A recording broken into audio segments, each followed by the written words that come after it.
Welcome to this edition of the 700 Club. 100,000 people have died from the coronavirus in America. 200,000 people die every year because of getting the wrong medicine in hospitals. About 35 to 40,000 people die on the highways every year. But do we crash the economy because of bad medicine in the hospital? Do we crash the economy because of accidents on the highway? No, we don't. But we crash the entire economy of the United States because of potential 100,000 deaths. It's all a tragedy. Every death is a tragedy. But at the same time, why do we put headlines in the New York Times? Why do we have headlines in the ABC and the CBS and the other news media? Why is there constant this drumbeat about the people who are dying from the corona? Why don't we talk about the fact that 200,000 people die in hospitals because they get the wrong medicine every year? We don't shut the hospitals down, but we've crashed the economy. In my opinion, it was a terrible mistake. We've got an increase in suicide. People are not getting the proper medicine because they're afraid to go to their doctors. Everybody's scared to go. The restaurants are closed down. People are going bankrupt. It's just a tragedy across this nation. And I think we overreacted.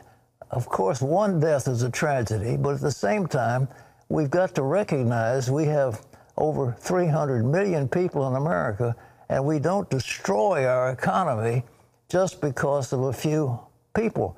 We need to look after the nursing home, for example. We ought to have much, much better care in our nursing homes. We need medical professionals. We need the protective gear for these frontline workers. We need masks. We need all the stuff that they haven't had available. We need respirators. We need all those things we haven't had. But at the same time, we don't crash the economy. But we did it. And now we're trying to come back from it. And I'm tired of hearing on the news all the terrible things that are happening. I think they're trying to show that Trump should not be in office, and it's really aimed at him rather than the coronavirus. And I may be wrong, but I think that's true.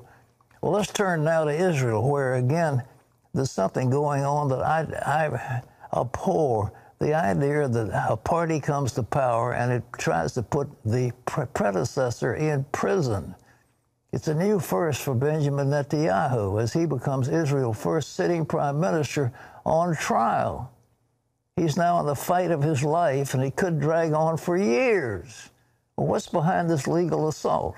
Chris Mitchell brings us this report from Jerusalem. Prime Minister Netanyahu appeared before a three-judge panel who will determine his legal fate. Just before the dramatic court hearing and surrounded by his supporters, Netanyahu accused the police, prosecutors, and the press of trying to depose him. Citizens of Israel, what's on trial today is the wish to eliminate the will of the people, the attempt to topple me and the right-wing camp. For over a decade, the left did not succeed in doing so in the polls. So in recent years, they came up with a new pattern. Sources at the police and attorney's office joined together with the left-wing newspapers.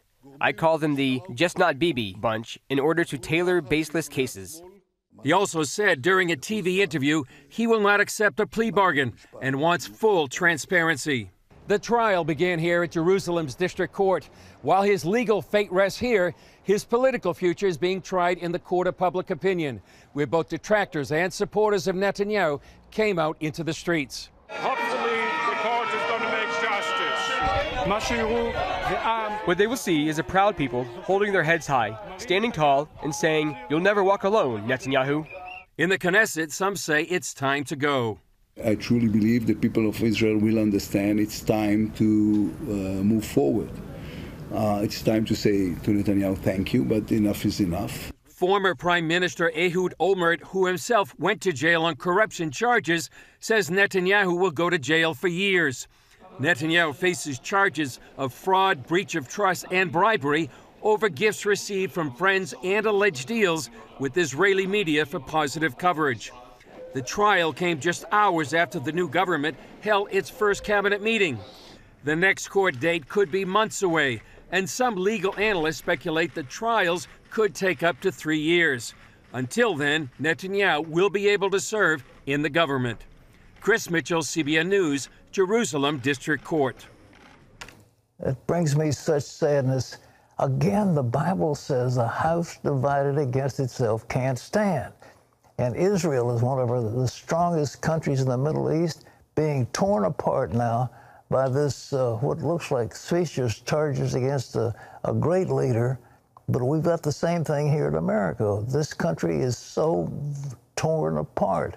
And a house divided can't stand. We must come together for the good of this country.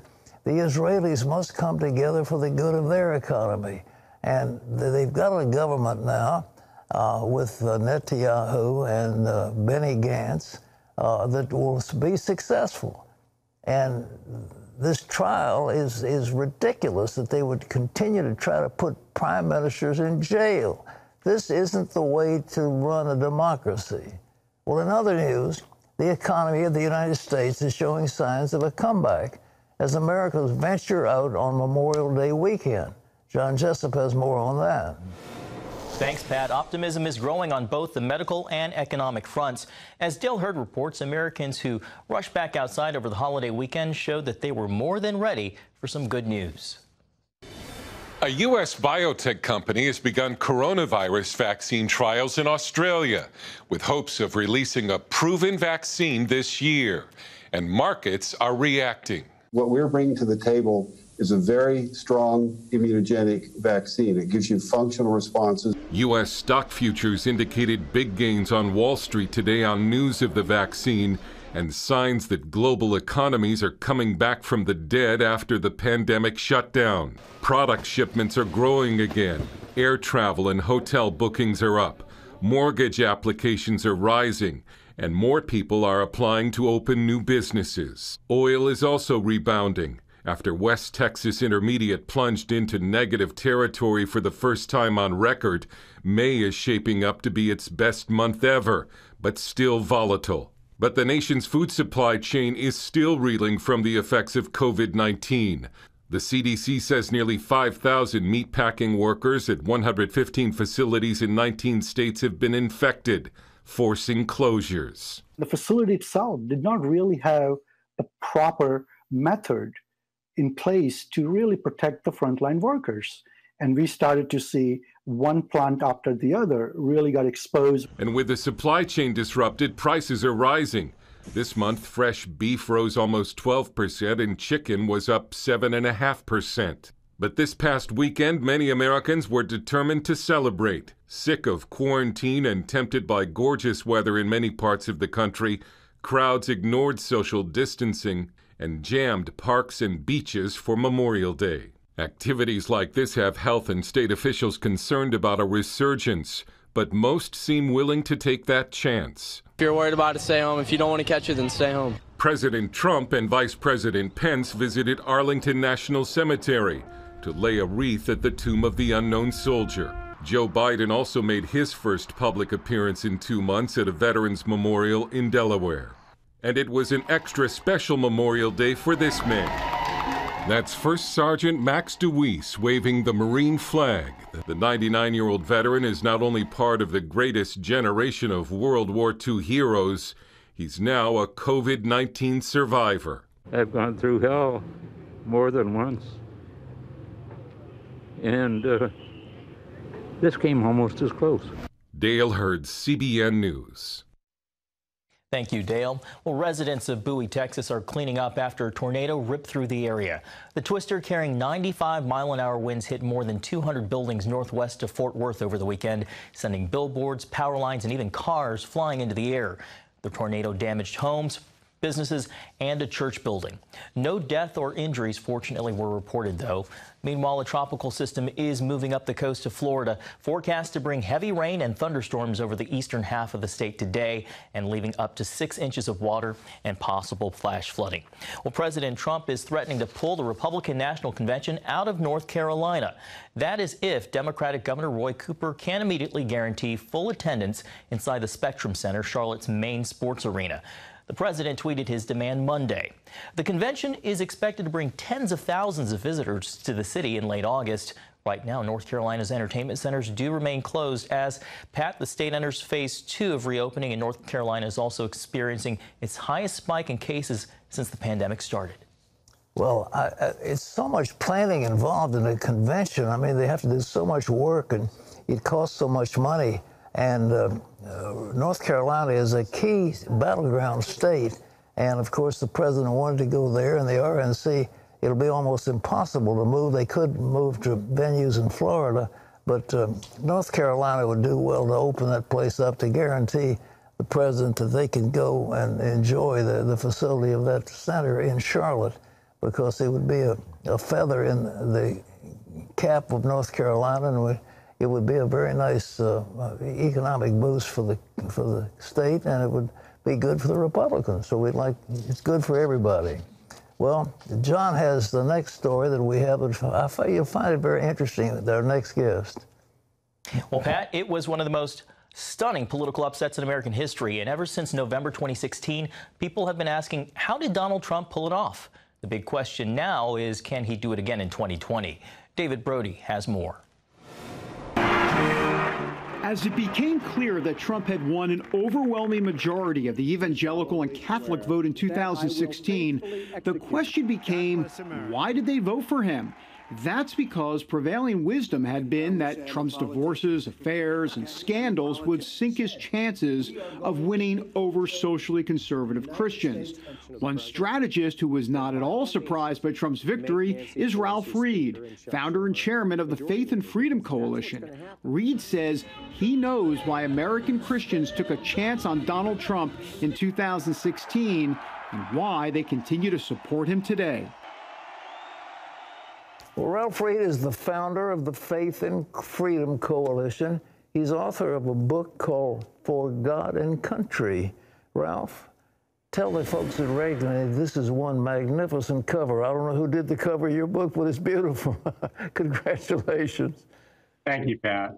Great to be with you. Hey, listen, what did you find out when you were writing this book? I was so interested to read about, of course, we know the evangelicals have gone 83% or so for Trump. Right. Why do they do it? I argue in the book, Pat, that, and I wrote the book not so much as a defense of Donald Trump, although I do plenty of that, and happily so. I did it primarily as a defense of Christians who've been called every name in the book. They've been accused of being hypocrites and spiritual frauds. They've been accused of selling out the gospel to get access to power and get a few items on their policy agenda. And in writing the book, what I lay out is, in fact, what happened, Pat, is in the primaries, 2/3 of self-identified evangelical Christians supported someone other than Trump, usually a Ted Cruz, Huckabee, Marco Rubio, someone like that.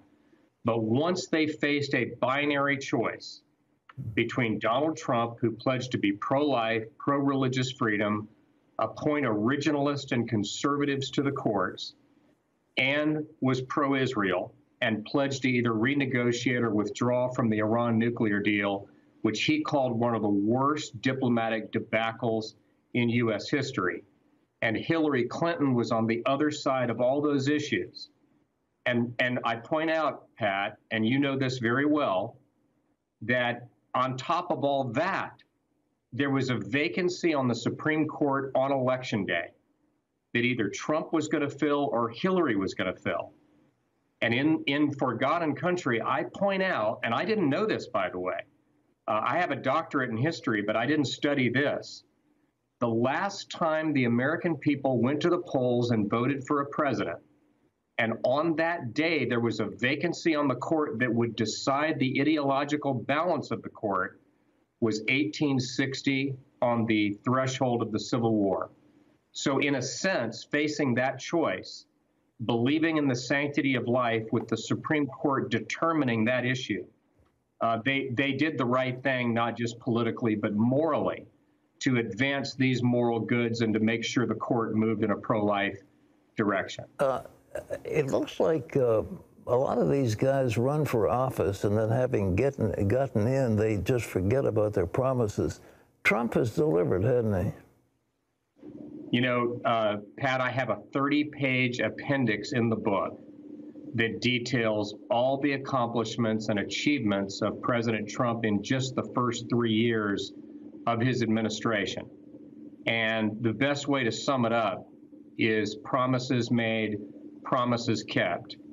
You know, presidents for 25 years promised they would move the U.S. Embassy from Tel Aviv to Jerusalem.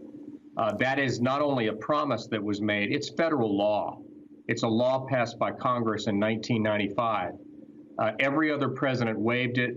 Trump kept that promise, recognized Israel as the eternal capital, Jerusalem as the eternal capital of Israel, recognized Israeli sovereignty over the Golan Heights, as I said, imposed tough sanctions on Iran, and most importantly for these voters, he not only kept his promise on that Scalia vacancy by appointing Neil Gorsuch, he kept it again in 2018 when you had the Anthony Kennedy vacancy and he appointed Brett Kavanaugh, and he's kept it 200 other times with other originalist, pro-life, and conservative judges. So yes, he kept his word. He is a guy who has been pretty gross in his treatment of women, and yet at the same time, the evangelicals just love him. Is it because of his character? Is it because of keeping his promises? What do you find? Well, I argue in For God and Country that there were 3 inflection points in the 2016 campaign. The first was when he released a list of initially 12 and ultimately 21 jurists and said, if you elect me president, I'm going to pick my Supreme Court justices from this list. Pat, it's easy to forget that's the first time in American history that's ever happened. That's the most transparent promise ever. Not I'm going to pick somebody like Alito or like Clarence Thomas. I'm going to pick one of these people.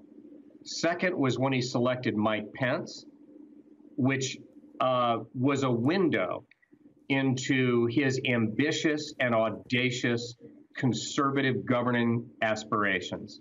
And then the third came in the third and final debate when Chris Wallace famously asked the question about late-term abortion.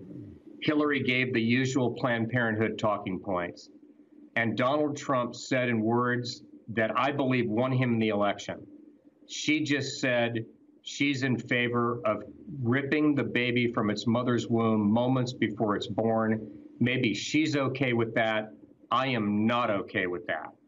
And those stands on those moral issues with moral clarity and courage trumped, if I can use that term, whatever reservations people of faith had about his checkered past and sort of tabloid coverage in previous years.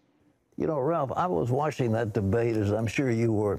I couldn't believe that Hillary would toe the party line on abortion. We're talking about a baby being partially born, partially leaving the birth canal and having his brains sucked out. And she said, I'm going to defend a woman's right to do that. I mean, it was so horrible. I mean, the choice was so stark between the two of them. It was indeed. And, you know, if she had, you know, Pat, if she had even expressed a measure of empathy or understanding for the reservations, the deep and abiding moral reservations of tens of millions of Americans about partial birth and late-term and pain-capable abortion. These are children who routinely survive outside the womb, in many cases, right before they're born or as they're being born. And she was just dismissive, and it was of a piece with her comment earlier in the campaign where she denounced all Trump supporters as deplorables and irredeemable, condemning them as racists and bigots. And the truth is, Pat, that, and I argue this extensively in the book, evangelical Christians have always been willing to extend mercy and grace to those who've made mistakes in the past. Trump was not the first candidate that they did that with. And I think not only did it not compromise or surrender their faith in Jesus Christ and the gospel. I think it was an expression of the gospel. Jesus didn't condemn sinners. He extended mercy to them. He condemned the religious and the self-righteous. So contrary to what the critics of people of faith say, their willingness to accept Trump for who he was and where he was and love on him and help move him in the right direction was an eloquent and tangible expression of their faith. Last question, the Faith and Freedom Coalition you've got going, what are you doing in this current election? It's rather extensive from what I gather. It's not only extensive, it's unprecedented in modern American political history. We at Faith and Freedom have built a pre-qualified voter file based on the most advanced data analytics available in the world today of 41.6 million Bible-believing evangelical and faithful Roman Catholic voters. About 28 million of them will be in the states that will decide the election. We're going to knock on the doors of somewhere between 3 and 4 million homes. We'll make about 10 million phone calls. We'll send out about 20 to 30 million text messages as people are voting, giving them a nonpartisan voter guide, and literally a link to an app that will take them directly to their voting location that works like a Starbucks app. And we'll track as they vote in the states. So I think combined with Trump's record of accomplishment and what we do with our ground game, Pat, we're going to see the biggest turnout of evangelicals and other conservative Christians in American history on November 3rd.